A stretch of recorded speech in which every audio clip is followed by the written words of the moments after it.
There's an old saying in Washington that politics should stop at the water's edge. It reflects the tradition that, while a president is overseas, domestic bickering should be put on hold, as partisan grievances are best kept within the family. Those norms, which used to be considered ironclad, have frayed considerably in recent decades.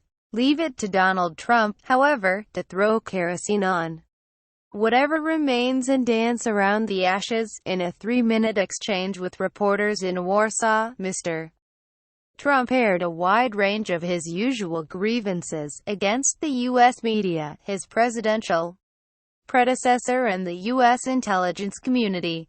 Here's a closer look. Trump: I've said it very simply. I think it could very well have been Russia, but I think it could well have been other countries, and I won't be specific, but a lot of people interfere. Anthony: The question that set Mr. Trump off from MSNBC reporter Hallie Jackson was direct. Will you once and for all, yes or no, definitively say that Russia interfered in the 2016 election? His answer was far from a definitive yes.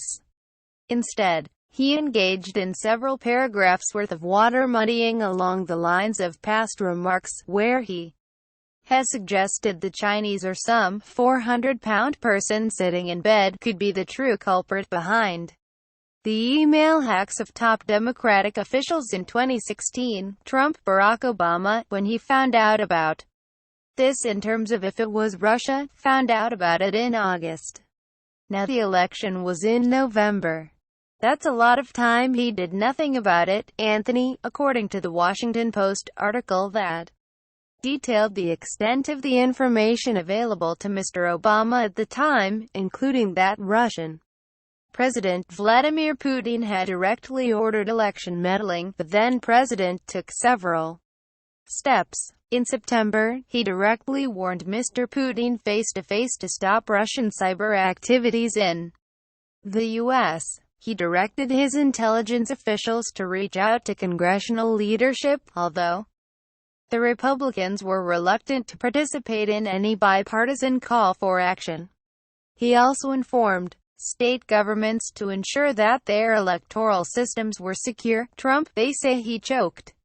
Well, I don't think he choked. Anthony: Mr. Obama's response didn't go over well with everyone in his administration. Mr. Trump is referencing a line in that same Washington Post article from a senior Obama official who felt the U.S. government didn't do enough to punish Russia for what appeared to be a brazen attempt to destabilize the U.S. election. There's a certain amount of irony that Mr. Trump would highlight this anonymous remark, given how frequently he and his aides have condemned reliance on anonymous sources in news stories critical of his own administration. Trump: He thought Hillary Clinton was going to win the election and he said let's not do anything about it. Had he thought the other way, he would have done something about it. Anthony: The Washington Post article reported that Mr. Obama decided not to go public with the evidence of Russian involvement because of concerns that it might provoke further Russian action, reveal U.S. intelligence gathering resources, or be cited by Mr. Trump as evidence that Democrats were rigging the U.S. election against him, an accusation he was regularly making in the closing days of the presidential campaign. Mr. Trump has apparently concluded that if the situation for Mrs. Clinton had appeared more dire, he would have been more aggressive in his response. It's a charge that is impossible to prove, of course, but it allows Mr. Trump once again to bask in the unexpected nature of his presidential triumph. Trump: I heard it was 17 agencies. Boy, that's a lot. Do we even have that many intelligence agencies? Anthony: Yes, the U.S. does. The CIA and the FBI are the big ones, but there are also intelligence divisions within the State, Defense, Homeland Security, Treasury and Energy departments, as well as multiple military intelligence offices. It's not something most Americans would be expected to know. Whether those at the top of the U.S. government should have a basic familiarity with the nation's national security establishment is another question. Mr. Trump brings this up because of New York Times and Associated Press reports that all 17 agencies had signed off on the conclusion that Russia had meddled in the 2016 U.S. election. Trump: "We did some very heavy research, and it turned out to be 3 or 4.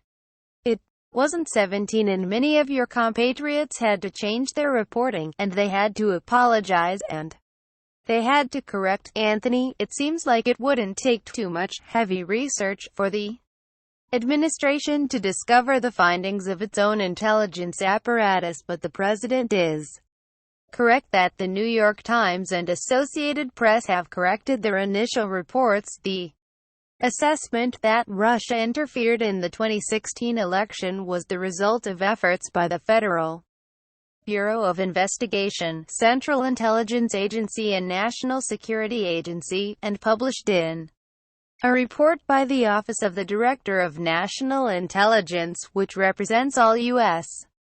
intelligence agencies. Other intelligence divisions, like Coast Guard Intelligence, the National Geospatial Intelligence Agency, and the Drug Enforcement Administration's Office of National Security Intelligence, would have had nothing relevant to add to the report. Obama administration Director of National Intelligence James Clapper pointed this out multiple times during testimony before Congress on the 8th of May, but the media outlets only recently modified their original articles. Neither the Associated Press or the New York Times apologized. However, Trump: "I remember that I was sitting back listening about Iraq, weapons of mass destruction, how everybody was 100% sure that Iraq had weapons of mass destruction. Guess what? That led to one big mess.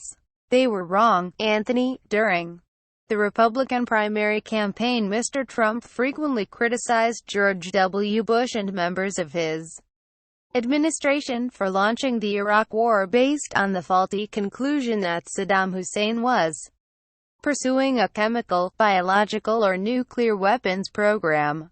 At the time, it was considered remarkable that a Republican candidate would break with party orthodoxy on the merits of the military operation. Making those charges on a debate stage is one thing, however, highlighting the shortcomings of U.S. intelligence on foreign soil, in front of the world media, while standing next to a fellow head of state, however, is astounding."